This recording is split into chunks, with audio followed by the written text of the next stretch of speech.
Fala galera, saiu o polêmico trailer de The Marvels. Tem fã da Marvel bravo, falando que vai ser filminho Sessão da Tarde de novo, né? Mas também tem fã da Marvel que gostou do trailer, tá feliz com as referências que apareceram lá no trailer. Ao que parece, as Marvels vão entrar na dimensão Nur, explicaram mais do porquê elas estão trocando de lugar, mostraram também a nova Shield do Sam, a vilã, o Guzzi, o gatinho da Capitã Marvel tá de volta, tem muita coisa. Tem muita coisa pra gente analisar, então bora nesse vídeo aqui, vamos lá.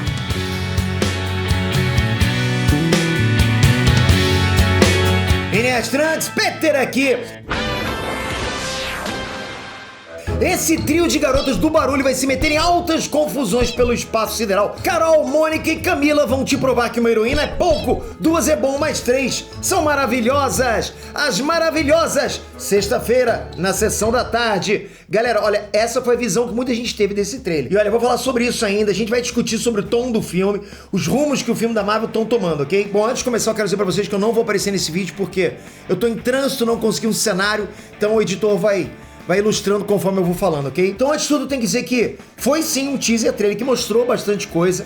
Tem alguns elementos que dão uns tópicos bacanas pra gente discutir nessa análise aqui do trailer. Então, antes de eu falar com vocês o que eu achei, dar a minha opinião pessoal, bora destrinchar esse trailer aqui. Saber! Bom, muita gente quando viu essa estação espacial em volta da Terra deve ter torcido o bico, né? Que é isso? A Marvel tá copiando DC? É a Torre da Vigilância da Liga da Justiça isso aí, né?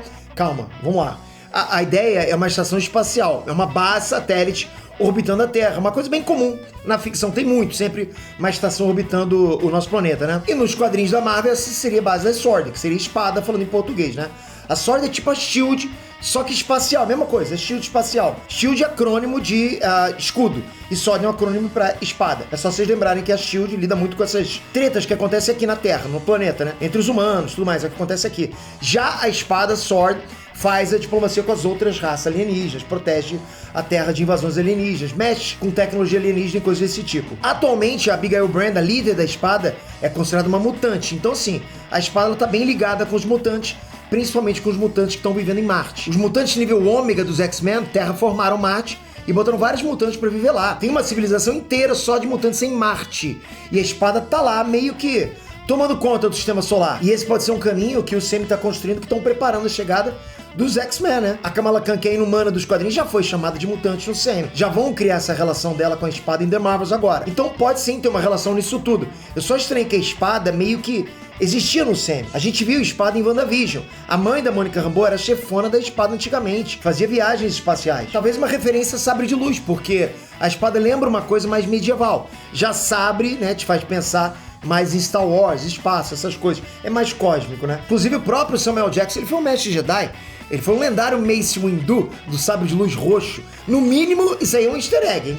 Como as Marvels trocam de lugar? Esse trailer foi só um teaser trailer, ok? Mas mostraram até bastante coisa. Mostraram exatamente como as três Marvels vão se encontrar. Os poderes delas estão em entrelaçamento quântico. Isso quer dizer que os poderes delas estão instáveis. Usar esses poderes, faz elas trocarem de lugar no espaço. Se for pra teorizar um motivo, eu diria que tem a ver com a dimensão Nur. Na série da Miss Marvel apresenta esse conceito de que existe uma dimensão de luz, que é de onde vêm os Genies, aqueles vilões da série, né? Tudo que eles queriam era voltar pra dimensão de luz, pra esse mundo de luz. E olha que interessante, as três Marvels têm poderes relacionados à luz. A Carol Danvers ganhou os poderes de um acidente com motor de velocidade de luz energizado pelo Tesseract. A Mônica ganhou os poderes passando pelo Rex da Wanda lá com aqueles efeitos de TV antiga, né? Daí ela passou a ver o espectro eletromagnético. Ela pode se transformar em espectro eletromagnético, ou seja, pode se transformar em luz, enquanto a Kamala controla luz sólida. Os poderes dela envolvem espaço e tempo também, né? Ela chegou até a viajar no tempo, naquela bagunça horrível que foi a série dela. Galera, na real mesmo, os poderes dela estão muito mal explicados, né? Nas HQ, os poderes da Kamala eram pra ter a ver com esticar. Ela é super carismática, os poderes dela parecem muito com os do Luffy de One Piece. Pra quem conhece One Piece, exatamente aquilo. Que é um dos personagens mais populares do planeta, por sinal. Aí o Sam perde a oportunidade de fazer o Luffy deles no Sam e bota nela aquele poder de plataforma, né? Construto de luz, uma espécie de lanterna verde genérica. Mas enfim, né? Fazer o quê? O Sam. O ponto aqui, galera, é que as três Marvels têm poderes relacionados à luz e espaço-tempo. E a fonte disso tudo pode ser essa tal dimensão Nur. Essa conexão entre elas três e a dimensão Nur pode ser o que tá fazendo a Kamala trocar de lugar com a Carol e a Mônica, né? Já que o bracelete dela poderia ser usado para abrir um portal pra dimensão Nur. Daí a gente vai ver a Kamala trocando de lugar com a Carol. que é uma super heroína intergaláctica, deve estar sempre lutando. A Carol vai pra casa dela e ela vai parar no espaço na frente dos vilões Kree. Daí ela vai trocar de lugar de novo, só que dessa vez com a Mônica. Aí ela vai pra Estação Espacial Saber, enquanto a Mônica vai ter que lutar com os vilões. Vai ser meio que essa dança das cadeiras que vai fazer a Mônica, a Carol e o Nick Fury se reunirem com a família da Kamala e trabalharem juntos. Lembrando que nos quadrinhos, essa ideia de entrelaçamento quântico e trocar de lugar era algo que realmente existia com o Capitão Marvel original. Ele trocava de lugar com o Rick Flag quando eles batiam os braceletes quânticos, era exatamente isso, né? Aí o Sam sempre adaptando parcialmente, né? Daí nos quadrinhos eles revezavam quem ficava na Terra e quem ficava preso na zona negativa. Recentemente estão usando isso até pro Quasar. Galera, ó, presta atenção. Tem o Quasar e a Quasar.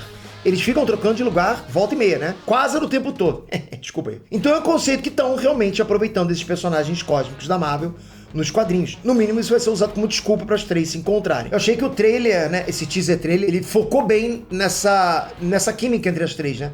Explicando muito, querendo explicar muito isso pra gente. Não sei nem se precisava tanta explicação assim, né? Acho que podia ter mostrado algumas outras coisas ali. Mas beleza, né? O trailer deixou claro como é que vai ser a interação das três e ficou legal. Dimensão Nur. Para resolver esse problema do entrelaçamento quântico entre elas, eu suponho que as Marvels vão acabar tendo que ir para a Dimensão Nur ou para algum planeta que tenha ligação com a Dimensão Nur. Eu tô supondo que essa relação existe por causa desse lugar bem colorido, com todo mundo com essas roupas meio indianas, paquistanesas. De tudo que a gente viu dos personagens da Dimensão Nur que apareceram na série da Kamala, parece ter uma relação, uma correlação assim, né? E esse lugar também parece ser o lugar que vai ter a famigerada cena do musical. Galera, presta atenção. Há muitos meses atrás, uns insiders já tinham vazado que teria uma cena num planeta que todo mundo só se comunica cantando e dançando, e The Marvels viraria do nada um musical no meio do filme. Falaram também que essa cena tinha ficado tosca e tiveram que regravar essa sequência todinha depois da gravação do filme já ter acabado, né? Imagina. Enfim, a gente descobriu que essa cena existe mesmo e já mostra como é que o filme vai ter uma pegada meio Disney, né? Vocês sabem do que eu tô falando. Por esse teaser já dá pra ver que vai ser mais um filme formulazinha Marvel. Piadinha com ação, coisa bem sessãozinha da tarde. Deu pra ter uma boa noção do tom do filme por esse teaser. Uma boa noção, galera. Eu acho até que tá cedo pra gente falar, mas eu tenho que falar. O que me pareceu nesse trailer, o que apareceu pra gente nesse trailer, me pareceu mais uma sériezinha boba da Marvel, né? Vindo na mesma forma aí de Miss Marvel, de She-Hulk, de Gavião Arqueiro. Então, é isso que me pareceu ser, espero que eu esteja errado. Vai ter mais coisa pra gente ver ainda, né?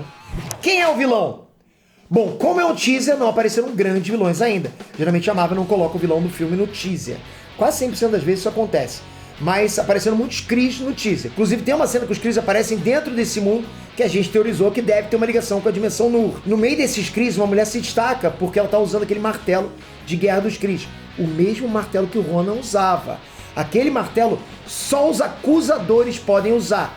Os acusadores, o que eles são? Eles são uma espécie de generais de guerra. Os oficiais, eles têm uma patente altíssima na política e no exército do Império Kree. Então, só de estar com esse martelo significa que essa mulher é importante. Ela é uma acusadora, ela é casca grossa. Vocês têm que lembrar que esse martelo é uma haste cósmica. Ele consegue canalizar energia cósmica. O Ronan até usou a joia do poder no dele, né? No martelo dele. E se essa acusadora aí for a vilã, o principal palpite é que ela pegue um pouquinho da energia da Dimensão Nur também. Que ela use o poder da luz igual as Marvels para energizar o martelo dela. Goose! Tá aí, né, galera? A gente nem lembrava mais dele, né? O gatinho da Capitã Marvel tá de volta, né? Ele lembrando que ele é um Flerken, ok? Ele é uma raça alienígena, que a gente tinha ouvido falar lá atrás, aquela primeira citação do Nick Fury, né? Que teve um caso com um serzinho que deu um prejuizinho no rosto dele, né? Mas pelo que eu vi no trailer, ele vai roubar a cena, né? A gente pode perceber que aconteceu o teaser trailer e muita gente falou mais do gatinho do que do próprio trailer em si. Mas resumindo, galera, é como eu disse, né? Ainda é cedo pra falar. Num geral, eu espero que melhore. Eu espero que me hype mais, né? A gente tá cheio de trailer acontecendo ao mesmo tempo. Uns hypam a gente, outros não. A gente sabe como é que fica essa vibe de trailer que é uma indústria pra hypar a gente, pra aquecer a gente, é uma indústria à parte. Às vezes colocam até cenas que não existem no filme. Então a gente sabe como é que é isso. Então a gente tem que estar sempre com o pé atrás. Se tratando de Marvel, então, e eu como fã posso falar, a Marvel a gente tem que ficar com mais pé atrás, ainda não é com o pé não, com os dois, né? Porque a Marvel vem numa sequência de trailers que empolgam, mas chega na hora não tá tão legal, ok? Então comenta aqui embaixo o que você achou. Esse trailer te empolgou? Você tá empolgado, tá hypado pra ver esse filme? E galera, mais uma vez lembrando, eu não pude aparecer nesse vídeo aqui porque eu tô Não tô com cenário, tô no meio da rua aqui, ficou muito difícil. Arrumei um canto aqui pra gravar pra vocês. Espero que vocês tenham gostado, pelo menos tô sempre aqui voltando pra trazer informação pra vocês. Galera, é isso, espero que vocês tenham curtido, já vai comentando aqui embaixo, se inscreve no canal, ativa o sininho e tô voltando em breve, já já. Valeu, galera! Fui!